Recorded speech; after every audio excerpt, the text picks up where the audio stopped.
আজকের গল্প ভয়ঙ্কর আত্মার অভিশাপ। গ্রামের নাম ছিল কালীচরণপুর। গ্রামের প্রান্তে ছিল এক পুরনো পরিত্যক্ত মন্দির। মন্দিরটি বহু বছর ধরে বন্ধ, কারণ কথিত আছে সেখানে এক ভয়ঙ্কর আত্মা বাস করে। আত্মাটির নাম ছিল মায়াতৃষ্ণা, যে মৃত্যুর পরও শান্তি খুঁজে পায়নি এবং প্রতিশোধের আগুনে জ্বলছে। অনেক বছর আগে গ্রামে এক ধনী জমিদারের মেয়ে মায়া অত্যন্ত সুন্দরী এবং মেধাবী ছিল, কিন্তু তার বাবা তাকে জোর করে এক নিষ্ঠুর জমিদারের সঙ্গে বিয়ে দেয়। বিয়ের রাতে সেই জমিদার মায়াকে নির্যাতন করে হত্যা করে।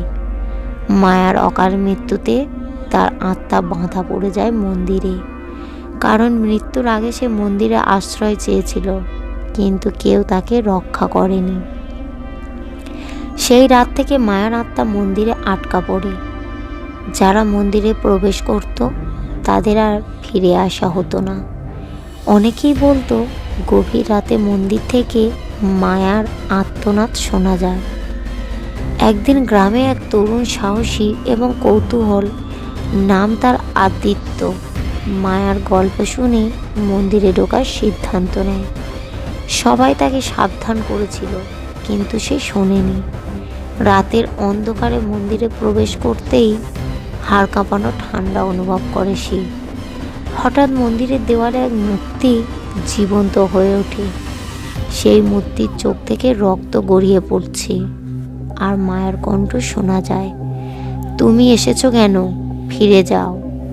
আদিত্য ভয় পেলেও সে মায়াকে শান্ত করার চেষ্টা করে। মায়া তখন বলে, আমার মুক্তি চাই।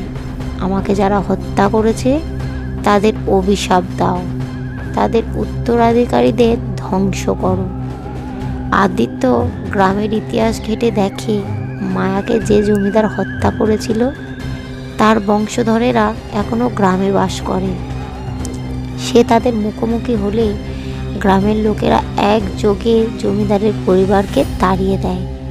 এরপর মায়ার আত্মা ধীরে ধীরে মিলিয়ে যায়, কিন্তু যাওয়ার আগে আদিত্যের কানে ফিসফিস করে বলে, তোমার সাহস আছে, কিন্তু সব সত্য জানতে সময় লাগবে। গ্রামের লোকেরা ভেবেছিল অভিশাপ শেষ, কিন্তু আদিত্য জানতো মায়া আসল সত্য কিছুই জানায়নি। মন্দিরের দেওয়ালের ফাটলে আদিত্য খুঁজে পায় একটি পুরনো কাগজ। সেই কাগজে লেখা ছিল এক রহস্যময় মন্ত্র, যা সম্ভবত আরও ভয়ঙ্কর শক্তির সাথে সংযুক্ত। কাগজটি পড়ার পর থেকেই আদিত্য অনুভব করে কেউ বা কিছু তাকে অনুসরণ করছে। রাত বাড়ার সাথে সাথে গ্রামের লোকেরা নতুন কিছু অস্বাভাবিক ঘটনা লক্ষ্য করতে শুরু করে। গ্রামের কুয়ো থেকে জল ওঠানো বন্ধ হয়ে যায়, ঘরগুলোতে অদ্ভুত আওয়াজ শোনা যায়। এক রাতে আদিত্য স্বপ্ন দেখে মায়া তাকে ডাকছে। সে যেন একটি রহস্যময় দরজা খুলে মন্দিরের গভীরে প্রবেশ করে। সে স্বপ্ন থেকে জেগে বুঝতে পারে দরজা খোলা মানে নতুন বিপদ জাগিয়ে তোলা। সাহস নিয়ে সে মন্দিরে ফিরে যায়। গভীরে গিয়ে দেখে একটি গোপন কক্ষে আরেকটি আত্মা আটকে আছে। এটি মায়ার চেয়েও শক্তিশালী ও ধ্বংসাত্মক। এই আত্মা ছিল মন্দিরের পুরোহিত, সে যে একসময় নিজেই মায়াকে রক্ষা না করে জমিদারের পক্ষে দাঁড়িয়েছিল। আদিত্য বুঝতে পারে তাকে দুটি কাজ করতে হবে, মায়ার সম্পূর্ণ মুক্তি এবং পুরোহিতের আত্মাকে ধ্বংস করা। কাগজে লেখা মন্ত্র পড়ে সে পুরোহিতের আত্মাকে ধ্বংস করে এবং মন্দির কেঁপে ওঠে, দেওয়াল ভেঙে পড়তে থাকে।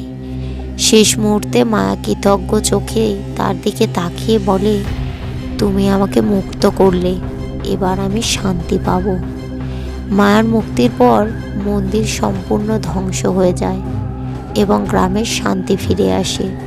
কিন্তু আদিত্য জানে তার এই অভিজ্ঞতা থেকে জীবনে নতুন এক পথ দেখিয়েছে। সে প্রতিজ্ঞা করে অন্যায়ের বিরুদ্ধে দাঁড়িয়ে সব অভিশাপ থেকে মুক্তি আনবে। এইভাবেই শেষ হয় মায়া তৃষ্ণার অভিশাপের গল্প। তবে শুরু হয় নতুন এক নায়কের যাত্রা। গল্পটি কেমন লাগলো কমেন্ট করবেন এবং একটা লাইক করবেন। আরও নতুন নতুন এই রকমই ভূতের গল্প শুনতে চ্যানেলটিকে সাবস্ক্রাইব করবেন।